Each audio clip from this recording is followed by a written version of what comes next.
Ferrigo l'a tout dit là-bas. Il a dit qu'il est un éternel incompris. Oui, il est un éternel incompris. On n'a jamais compris Ferrigo là. Et puis il a dit qu'à moi, la maman Marie. Vous voyez qu'il y a un message. Oh. Vous avez un message à Père, l'adversaire direct de Fali pour passer tes Ferrigo là. Mais on va te salati et le faire. Moi, moi, du moins, ça. Et ça l'a monté, copier, rabibé, ma batute, copier, raté, copier, rabibé, mettez, la boue. Il y a la race, on a coupé, on a la pote. Il y a un concert mini. Il y a une noce, il y a une noce. Il y a une noce, je me suis posé cette question. Charlie Prince s'est présenté dans la Cité du Fleuve. À Sali Marambo, Faga Sala.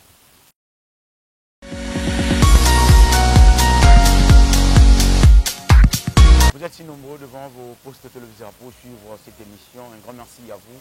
Aussi un grand merci à mes amis, particulièrement à Roblex Mouskador, mon pote.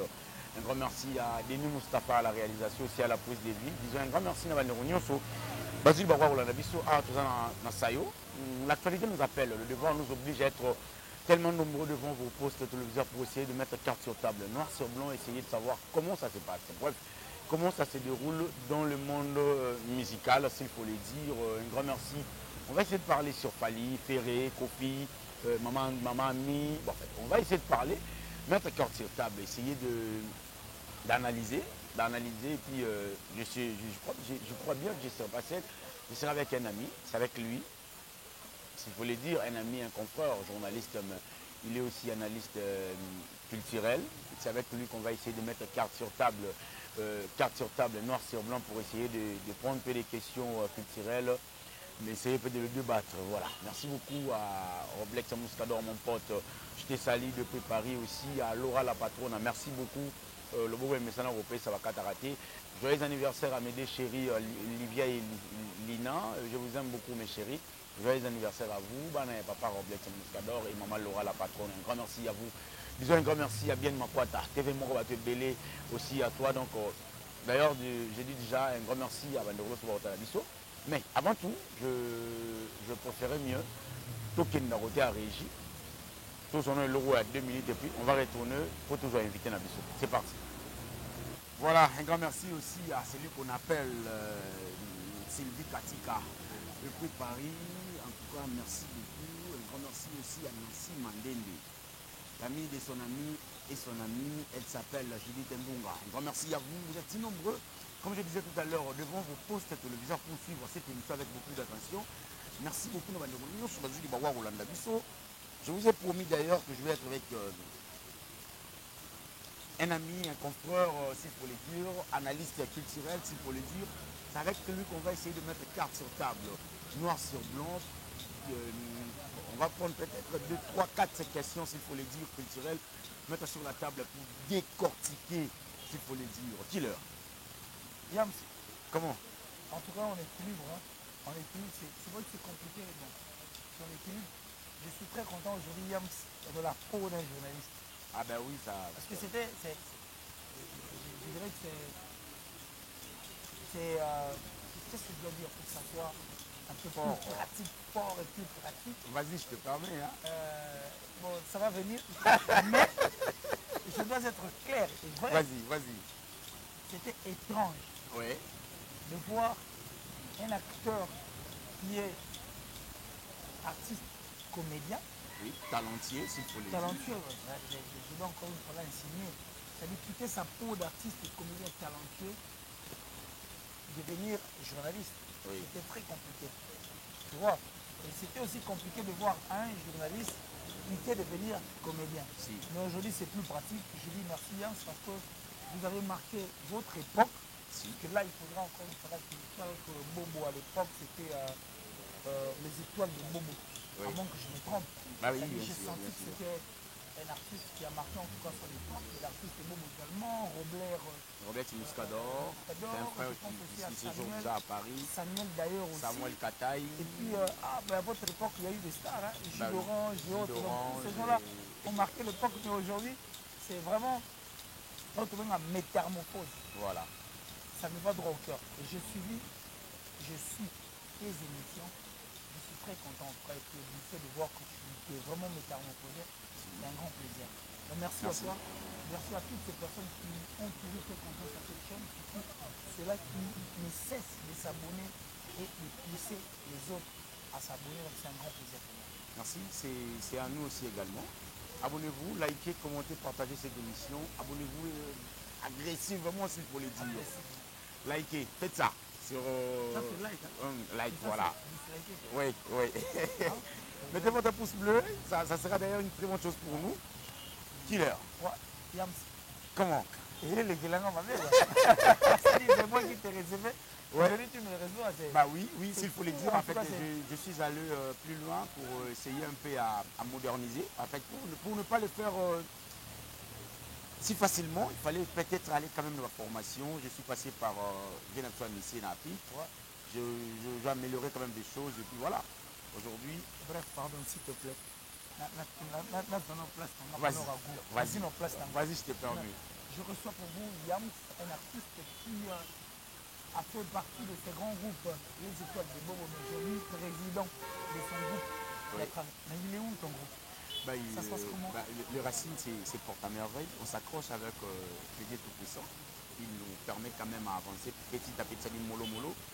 Le groupe Les Racines, en fait, je suis acteur du groupe Les Étoiles des Bobos. Malheureusement, voilà. Malheureusement, ça fait maintenant plus de 10 ans que je ne suis plus là-bas. Tout à coup, je suis revenu à... On a créé notre structure avec Mouscador, avec Jus d'Orange, notre structure avec James. Oui, bien sûr. Avec James qui est en Afrique d'ici d'ailleurs, de Sali. Qu'on a essayé de modifier un peu ma culture. Après un moment, moi je me suis décidé. James a insulté, Mouscador a insulté. Jus d'Orange a tiré bon, on a tiré dans la droit autorité morale. Jus d'Orange, le Kumbela Masolo. Aujourd'hui, je suis en casquette de journaliste. Je présente plus les émissions politiques. Mais je suis resté là, Nathalie m'a dit, mais c'est monsieur Killer, il me pressionne un peu là, je ne peux pas rester là. Donc voilà. Il faut nous ton morceau là, je l'impressionne. C'est grave. Alors, regarde, j'étais juste pour rire. Hein. Là, voilà. Bien, on continue. Voilà, on va essayer de parler sur Fali. Ferré. On va essayer de parler sur Fali. Qu'est-ce qui Fali? L'actualité reste dominée par la disparition de Maman Ami, la mère de Kofi Olomide. Paix à son âme, le lustre a disparu. Aussi à toutes nos condoléances à la famille éprouvée. Et Kofi Olomide, tout Roba, Benabiso Moussousou, Baza Mouedele. Ça dit condoléances dans la famille Nabango. Avant tout, il y a Fali. Je suis quand même informé que Kissinjora, Maniké, Sandrali n'a pas beauté, Bazaki dimanche, je ne sais pas Kofi Olomide va voyager, Kofi Olomide quand il va porter le pain vite fait à King de la Bango. Bon, je crois que les gens peut-être ne vont pas me comprendre. Si. Mais quand on parle de Kofi Olomide, on parle de Kofi Olomide. Hein? Ah oui. Kofi Olomide, Quadra Koraman, mon Pao. La légende. Voilà. Mais attends, Kofi va fermer ce portail pour les personnes dont tu as cité des noms. Étonnant. Moi je pense que bateau, on a au Babi qui est comme ça, quand même, on parle. Par exemple, pour les bateaux, pour Taki, on ne peut pas Kofi pour assister, pour compatir, mais quand maman a fait ça, je ne pense pas. Bah oui, oui. Ça, en tout cas, je ne pense pas. Et puis, je veux qu'on soit une presse vraie. Et puis, une presse.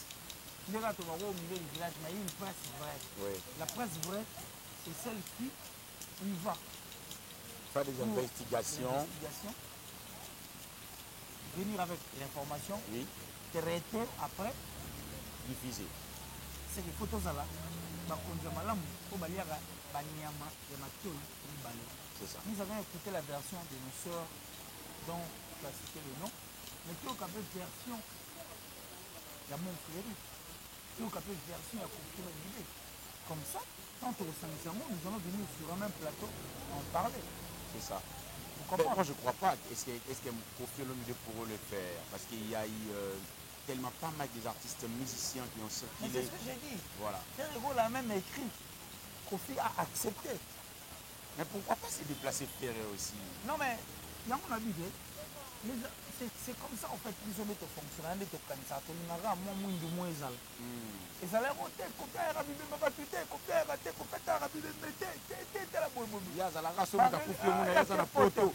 effectivement bazwi bavideo baimage baconction to moni nano ete bakendaka na poto koso babada ye mais oui ayaka mpe bibime mosusu ndeti yababe ape alaki Yababi azalaki oui c'est comme ça avec les Congolais aujourd'hui puisque c'est Kofi Olomide on va maintenant incriminer les autres artistes musiciens dont avant on estimait que Kofi n'était pas bien envers ces artistes. Toi tu penses que ceux qui artistes ont besoin de baye penza matanga ya Kofi Olomide maman a mis à Roulamuka. Non mais tout le monde le sait, maman a mis à Roulamuka. Voilà mais ce n'est qu'une question et raison que tu as répondu. D'abord au terme de l'artiste ont besoin de Lugana ta baye maman a mis à Roulamuka. L'artiste ont besoin de baye bapota Kofi Olomide aza nango na motema ne pour sa mère ekauka te ekaukaka peut-être celui nde babaka le temps et remède à tout wana toke nango na suisse epuis aspect wana ya limite wana s'il faut revenir encore na aspect mosusu tokoloba soki nde Kofi Olomide ayemba moto nano kingo na ye ekatani te jamais akozala na désespoir ya kolata chapeau ya mpe na bato mosusu akobengo pene na crédit na ye me elobi teke ya kolinga yo makasi koleka eya moto mosusu kolinga olobi neyaka fort yam ndeti nga nalingako trop tobengani kobele nga na kutonio tobengana makala tobengana nalingako koleka tatobaka oka na tv kaka amonoka na tv ateme yams vraiment te nabenga ye tu comprends mais en soi moi je sais qu'il y a Yams se dit que je dois être présent et puis rapide. Quand Yams m'a appelé, j'étais obligé de dire non, papa Yams m'a dit, je vous aime bien, mais je dois partir. Voilà. C'est comme ça en fait. Il faut que tu aies un nom et puis compatir avec une personne qui a perdu sa mère, et ça a présence physique. Pour ça, il m'a tout peut-être apprécié. Bisous toi là, on a place Mamou Yali, c'est pourquoi j'ai dit dans ma dégo, autant de combo. Bah, tiens, on m'a dit, c'est la même. Journaliste grâce à l'investigation. Non, mais moi j'étais déjà dans mon fleury, je crois, le mardi. J'ai parlé même avec Merveille Rambo d'ailleurs. Merveille avait affirmé. Non, Merveille a dit c'est faux et archi faux. Voilà. Comment peut se permettre de fermer ses portes à Minene, Wanami Balé, Kapona Kisinjora, Kapona Sandalina Babouté. Il y a eu des gens qui peut-être ont été plus mauvais. Si, mais bakoti Kofi ayambi bango pe. Mais yemo ba bi ngana moto tele boy tozana mo makambo. Batika na Kofi pleure sa mère. Et puis pour comprendre grandeur il y a maman Ami. Faut écouter en fait auditionner les chansons de Kofi Olomide. Tu vas comprendre que cette grande dame qui n'est plus occupait une grande place. Oui, non, on est si. C'est bon, c'est pas qu'on déterminer. Ça dit maman Ami. Elle est tellement monnaie dans la vie à Kofi Olomide et puis tellement monnaie dans la vie que l'artiste et musicien est belé faut respecter même Bokechuku le Zaïrois vient la musique Bokechuku avant Zaïrois vient la musique mais à la vie maman a mis à musique 100 kilos et Munda fort pour la carrière malgré la carrière na Kofi Olomide mais au sentir respect du côté de maman Omi. Voilà. Donc on comprend que cette grande dame avait une place en moi. Comme moi, je ne suis pas sur la liste de ces personnes qui disent paix aux âmes des personnes pour me faire couper à Kenya. Maman, après moi. Je vais spéculer. Tous les noms après ma tante. Et aussi pour les artistes de l'émission, on a artiste qui a été. Attends, on a expliqué. Pour faire que la maman a poto. Bon, c'est les temps, on a dit ça. On va aller à l'aéroport. Même si matin à Péroya, c'est possible. Mais ça, oui, Killer, c'est si nous sommes un peu africains, hein, entre nous, Bantou, voilà, entre nous, Bantou. Est-ce que Oazé, quoi, papa est Rakoufi, papa Victor est Rakoufi dans ma tête, Kofi s'est déplacé. Oazé, quoi, il n'est pas loin, non loin de Kofi Olomide. Qu'est-ce qui manquait au Yatan à 23 heures? Vous oubliez le programme des autres. C'est ce que j'ai dit. Pourquoi vous voulez compliquer les choses? Nous attendons. Tout le monde a dit qu'après les obsèques, après le matin, c'est ainsi que nous allons venir sur le plateau. Mais rien n'est encore perdu. Tout est encore là. Vous avez quoi place Yam, vous en avez place dans la 4-4. C'est l'espace que les gens ont. C'est la même. Total. C'est la même. Total. Les choses vont s'arranger. Oh, C'est Pourquoi possible. il y a ma copine à l'aéroport? Ah, mais avec Wazé, quoi. Oh, mais pourquoi pas? Oui, Je crois pas. Wazé, quand l'émission, mon attend, elle dit, tu as copine, ma copine. Vous avez dit, copine, non, ah, ça, t'en as fait.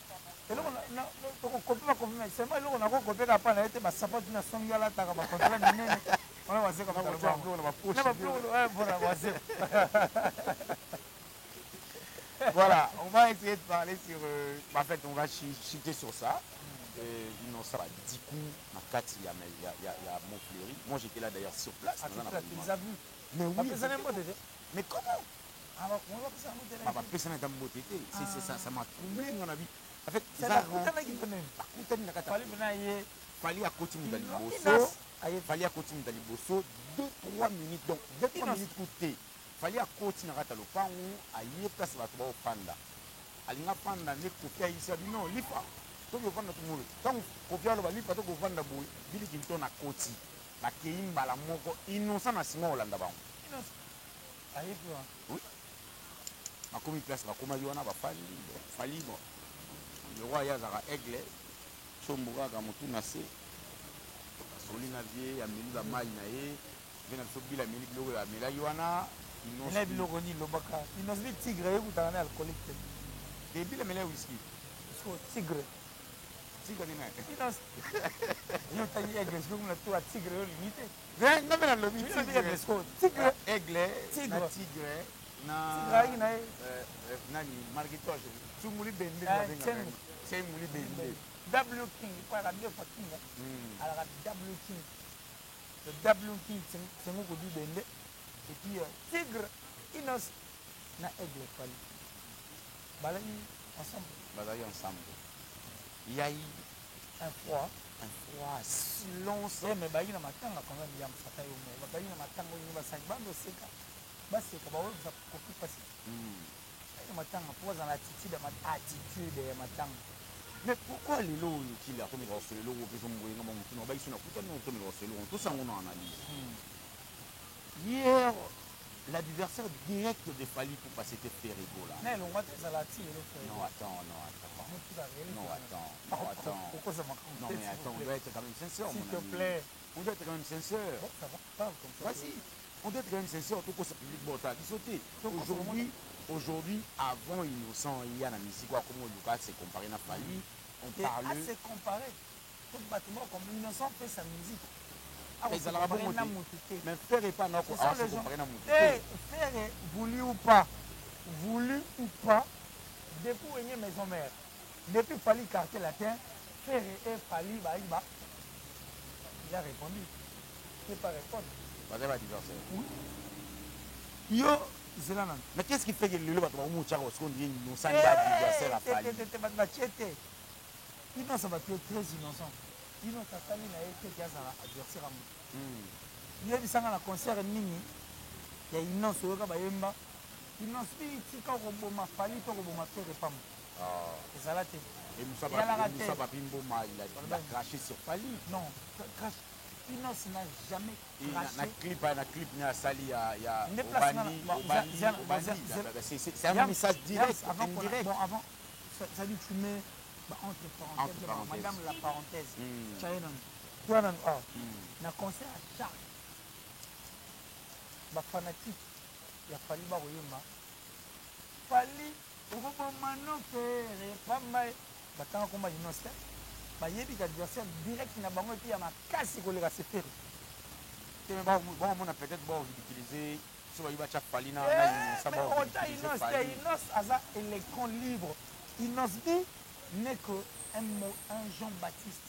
Comment ça, Jean-Baptiste? Oui, parce que Jean-Baptiste est organisé là. Et puis, innocent, Jean-Baptiste, Moïse à la fois. Ça dit Jean-Baptiste, un bouton est malisé.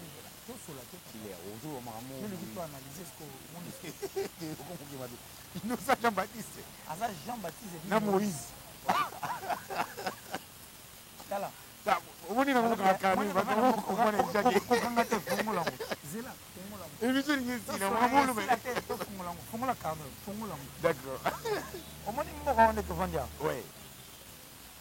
Innocent est sur la liste de ces artistes et musiciens qui ont décomplexer la jeunesse. On va alimenter jeunesse sans égarer, à récupérer jeunesse à un petit moment dans là. On dit que la musique elle n'a pas ma vue. Moi, on a 15 millions de vues. On a sali 10 millions, on a sali 20 millions. On dit bah, tout va être trouble. Oui, il y a même des ceux, mais justement, il y a des ceux qui ont même quitté les orchestres. Bah, ça la musique, parce que pour la bango, la musique était régie dans ma vue. Mais il n'a pas de non. Il y a un bon côté. Il y a un bon côté. Lui-même, c'est le diable de vue. Où il y a un qui va vue. Mais pas faire les colos, lié après ça. Il innocent. Fali, il innocent. À diable, il y a ma vue. Mais Fali d'abord. Il innocent. Moi, je parle de innocence ici. Mais moi aussi, je parle de Fali. Il n'y a pas de problème. Ben oui. Je vais te dire, Innocence a un tube à succès qui a plus de 100 millions de vues. Bon, avec comment il s'appelle? Et c'est le route. Le bac à Diamond. Mais succès Innocence. Tu vas être Diamond, tu veux dire quoi par là? Après, il y a Fali, il y a une affaire. Il y a plus de millions de vues.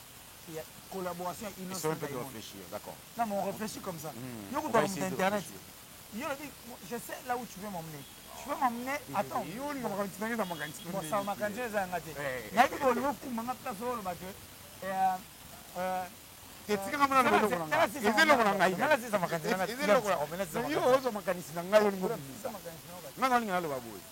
Innocent, pas que 100 000 il y a un certain Fali où il y a qui Diamond à Bettina y featuring. Diamond. Il y a soit un platine qui est bah ben nani basali clip nani ilo na basala yoana. Et Betty ndenge Betty. Innocent tel habité. Lobanga na oli na la ndabie na sima. Bon c'est là. Entre bateau autant là. Moi je suis sans rancune. Je te dis mais attends c'est sans rancune. C'est Diamond qui a demandé un featuring avec Innocent. Diamond t'a fait un featuring. La Instagram. C'est Diamond qui avait demandé. Pour mon avis, succès à IOP. À mon avis, Diamond n'avait pas besoin de la danse. Mais à mon avis, il y a Innocence. Il y a IOP, il y a Beteli. À mon avis, il est terrible. Mais il y en a s'accroché à tout ça, moi non. À y vers Innocence. C'est Diamond qui est venu vers Innocence. Et puis pour comprendre Innocence, ça a monté étoile. Pour comprendre Innocence. C'est la star de la revue moitié du Congo. Diamond a fait un featuring dans la télé de collaboration. Il y a une collaboration où il y a un million de vues le roi Diamond. Il y a Diamond à Innocence. Il n'y en a pas. Ça, il faut qu'on se le dise comme ça de vérité en face. Je m'en fous du reste. Moi, je m'en fous. Diamond, Innocence. Featuring, il y a comment c'était passé avec Diamond avec Fali? Comment s'est passé la collaboration? Non, une collaboration. Il y a une ligne. Fali a précipité vers Diamond. Non, ils n'ont pas précipité. On ne va pas dire des choses ici là même. Mais c'était. En fait, Fali a gagné au Diamond. Attention, Diamond a Lucas qui est, c'est bon. Mais ici sur le terrain, on voit Innocence et Diamond. 100 millions de vues. Et puis c'est la chanson dont on a parlé. Et puis ma featuring est Senara. Au salut featuring, on a compris que featuring est bien. Pour Diamond, on va concerner tout. Avec la featuring. Et puis, on a une danse qui est dans la danse. Dans ça, il y a une danse ils ont la bandée, mon ami, c'est presque dans mon monde. C'est-à-dire qu'il est en train de voir, non, papa. À mon avis, à comprendre que, c'est tout le monde qui est là. Le salut featuring, mon tour au sein de collaboration avec du tel. À mon avis, non, ça vaut la peine. Mais dit que mon nom, comme ma scène, le séminariste a élu. Et puis le président Baye c'est aussi ce que je suis en train de dire. Featuring, tant que beau sang. On peut comprendre que notre bon est bien. Alors, concernant nos amis, il y a après Diamond avec un mot partout. Il y a fallu pas mettre un mot partout. En fait, il y a fallu mettre un mot partout. Mais il y a mettre un mot quand même. Et moi, trop, à bien rapide dans soi, on va bien en affaire. Je ne sais pas, moi je ne veux pas qu'on reste. Mais moi, on est trop d'imaginer. Ouais, c'est plutôt, on est tous à contre Fali, on est plus côté. Non, mais moi, ils sont de contre personne. C'est moi 10 de vrai. Innocent, il est contre personne. Innocent. Maloum, la star. Apparemment, il était trop attaché, s'il faut le dire, avec Fali, avec, il s'appelle comment, mon ami DJ Viris Sali. Après un moment, tout à coup, pouf, Bakaboni Mbamoko, il y a une vie, il s'est battu, a commis un peu à faire, a commis trop faire. Si. Il est la star, il est Mais pas pour faire, pour Fali. Hein. Ah, il est. Il est mais il en fait pour tout le monde. Mais il y a une fille qui a fallu moi courir les. Non, mais c'est l'artiste qui avait dit là, petit Nakala. Il n'en sait pas à vie. Il y a une différence. Il ne veut pas de l'autre. S'il faut parler de Ferré, regarde-moi. C'est ça. À qui n'est-il?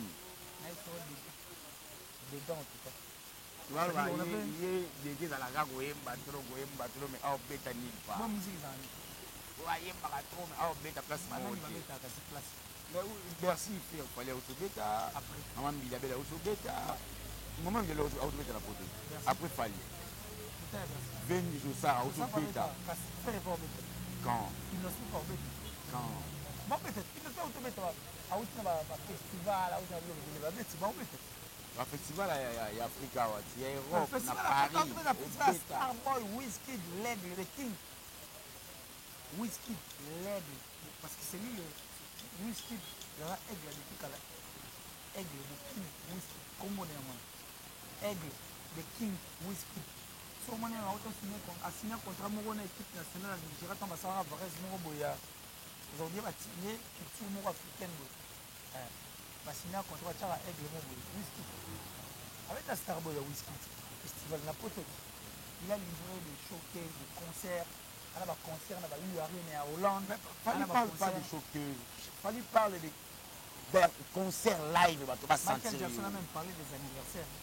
Grand prêtre Michael Jackson a même parlé des anniversaires. À Beta, l'anniversaire, il y a Sir Christian Augier. C'est une mémoire italienne, c'était un milliardaire français. À ça, 1 heure du temps, c'était 5 millions de dollars. Alors, c'est la musique, ça fait partie de la culture. Oh, qu'est-ce que vous dites là même? Donc, il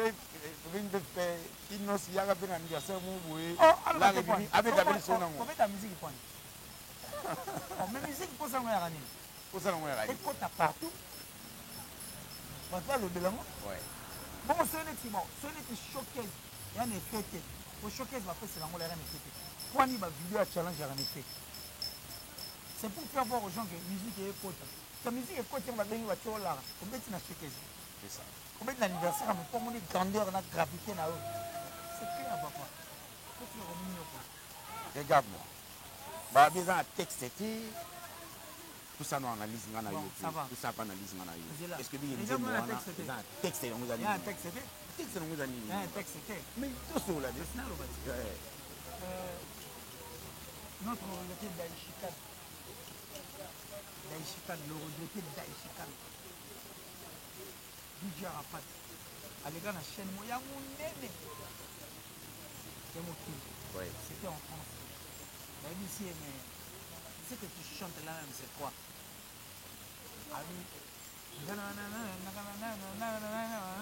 Assis après la vie, ça ne veut rien dire. Écoutez seulement et puis danser. Ce sont des tubes pour faire la culture. Il y a DJ Arafat au Royaume, texte, que l'on a 6 soins. Peut-être parce que je n'étais pas fanatique. Il n'y en a pas, fanatique ou pas, tu n'auras pas de texte à donner par rapport aux chansons de DJ Arafat. Oui. Mais c'était des chansons à succès qui ont fait de DJ Arafat à la star, avec la team Bata sur Ben Assa Marambo à Sali. Tu comprends? Faire rigoler à chanter une chanson qui nous captive.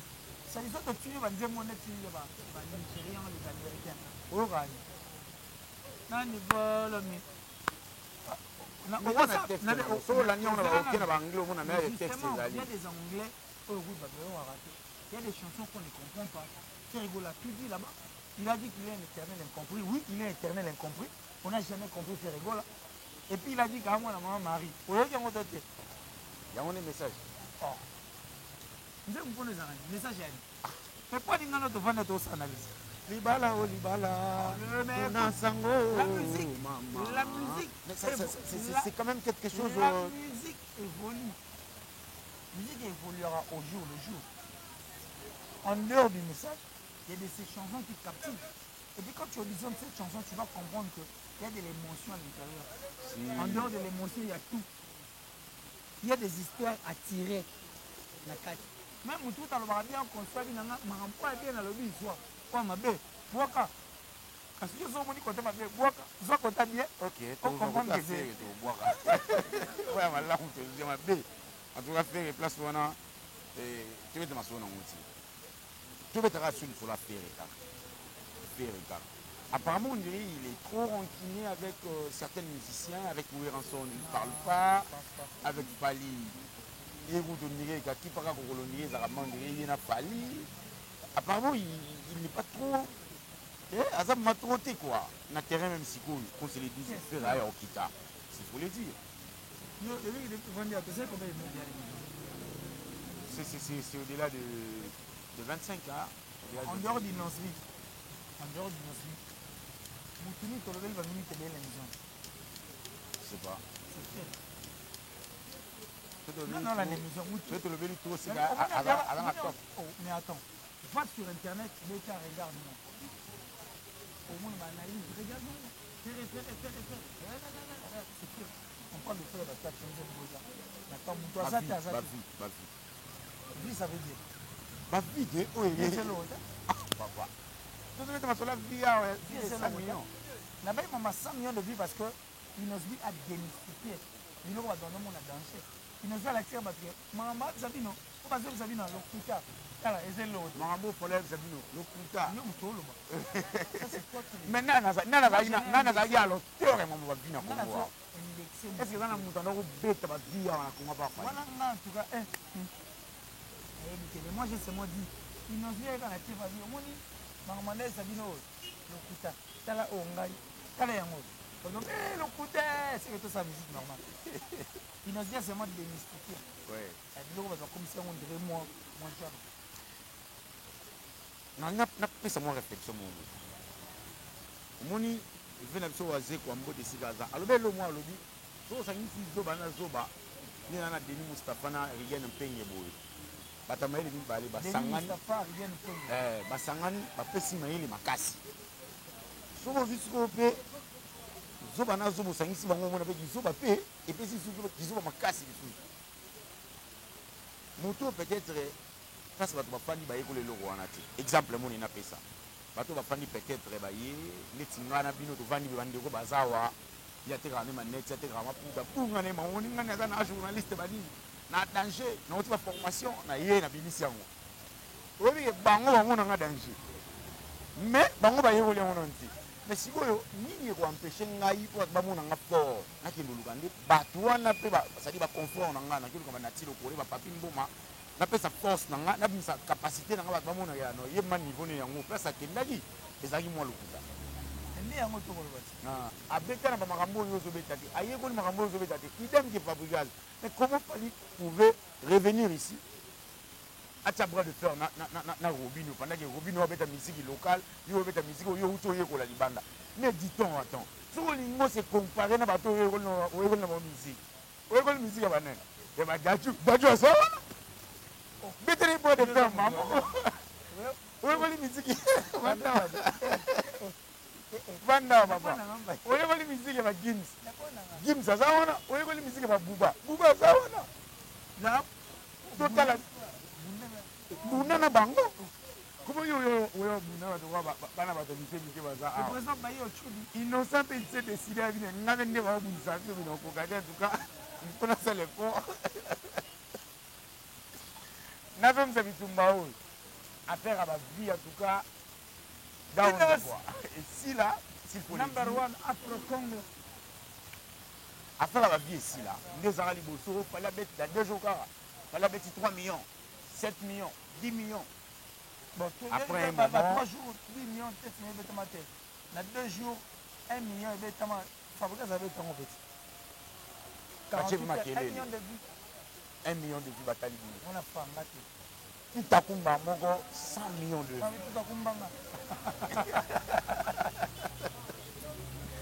On a plateau, on a complicité, voilà.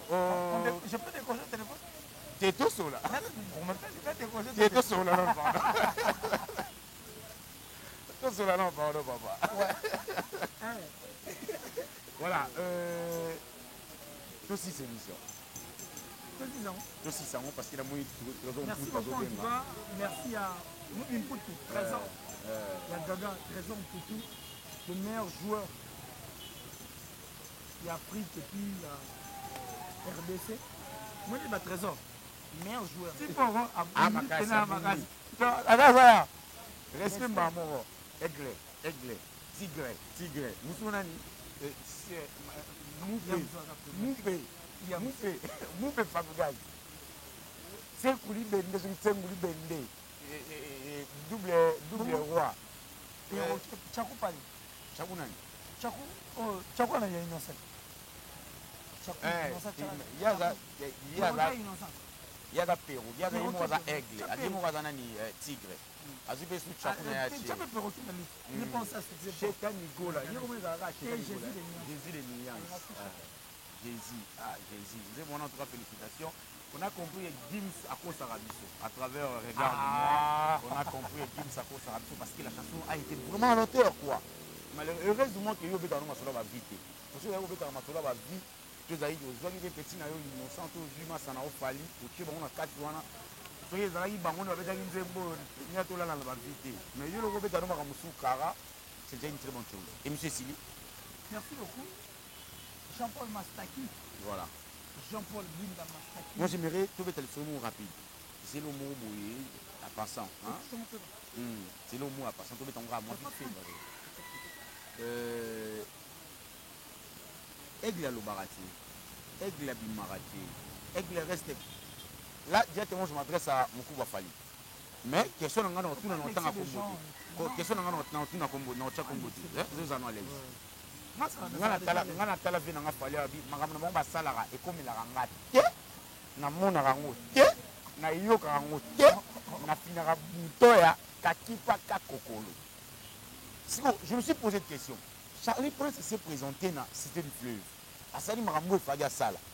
Après maman na moni vena nga fali abi mana vendredi je crois na ba 13h à petit peu costume à te palais du peuple.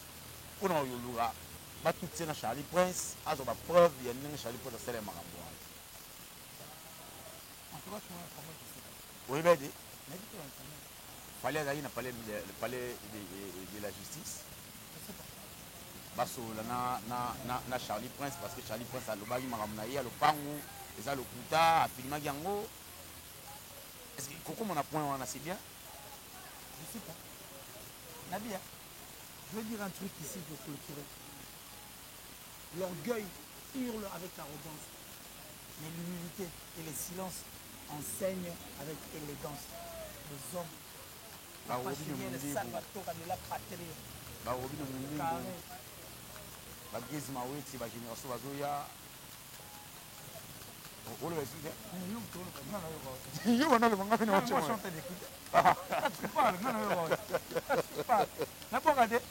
Vas-y, ça n'est fini, vas-y. Vas-y. Jean-Paul Binda Mastaki, plus fort que toutes les vagues des océans, plus rapide que les vents, toujours plus beau, Jean-Paul Mastaki. Merci à Chérif Kachiko. Merci l'image de la terre. Merci à mon vieux Valérie Madima de Valco Mobutu. Merci à Francine Mana Love depuis l'Italie. Merci à mon chéri, maman Julien Diebo Bousseni. Depuis les États-Unis, l'amour de ma vie, de mon cœur. Je dis merci à mon vieux Gianni Sitantourant pour tout le chou de 6 heures, le bourreau du temple de Big Up. Merci encore une fois au boss série de Nkake. On a vu le boss série de Nkake, donc c'est lui comme on a vu, il va mourir en Autriche. Yo Dilo Mampou, il y a l'exemple à suivre. Ouais, c'est très gars. Et puis pensez encore une fois là à Fabrice Emmanuel Calonge. Il va le pied, le judoka. Un judoka pas comme tout le monde. Et puis j'ai dit merci comme ça à Dani Lucas. Lucas Dani. Bon anniversaire, Trésor Niki, Maroué, Laël, Kido Mwamba. Et puis Kams Massiane, le séminariste. Dis encore merci à qui? Non, Kendalaga. Vieux Claude, le club à quoi nous venons, Mathieu Ormois, Maman Blondine Monzeza, je vous salue. Je dis merci à tout ça, merci beaucoup à Roblex Muscador. Roblex, j'allais même finir par lui. Roblex Muscador, lui, j'ai une chaîne la bino, chaîne la bino, non. Il y a quand même du professionnalisme. Ça, c'est une question de l'organisation des populations. Mais il a eu une problématique. Aussi à sa femme Laura la patronne. Laura la patronne. Mais bien, pour les dire, si vous continuez la politique, vous avez aussi à Moïse Lukombo, Makila ba champion. Makila ba champion. Moïse Lukombo. Moïse Lukombo. Voilà. Carré. Voilà. Je dis merci à ma petite. Togos. Ouais, carré. Cassit, tu as dit Moïse Lukombo, Makila ba champion. Yo Chebo, nous on va dire Togos. Ok. C'est comme ma race. On est suivi. Il y a Ipoups. Bon, ça va, c'est bon. Donc, comme ce matin, les gars vont aussi deuxième pour les séminaristes. Bon, comme ce matin, les séminaristes. Et puis, je salue. Je salue encore une fois la Pierre Ego, là où il se trouve. Maintenant, quand on est dans la montagne, je n'ai même pas besoin de leur voir. Moi, le plus important pour moi, c'est de dire des choses qui sont vraies. Point barre. So, mon avait fallu vous battre. Voilà, fallu vous battre. On a dit point barre. C'est l'artiste de notre pays. Voilà. La point star. Barre. Numéro 1. Ah, merci beaucoup. Le king. Vous êtes si nombreux à suivre cette émission. Scandale.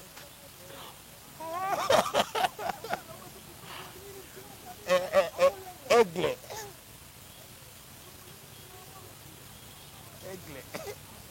Encore. Ferra. Vous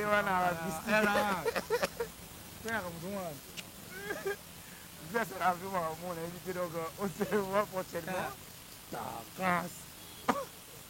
Ah, je vois plus on va vivre. On est un artiste. Makambo tout est lorsque ça n'a plus makambo no soto lobo et comme il était et ah yo ba ngote Après te.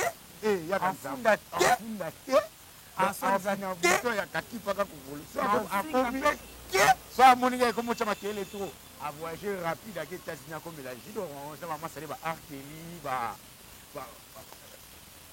voilà ça c'est fini au revoir.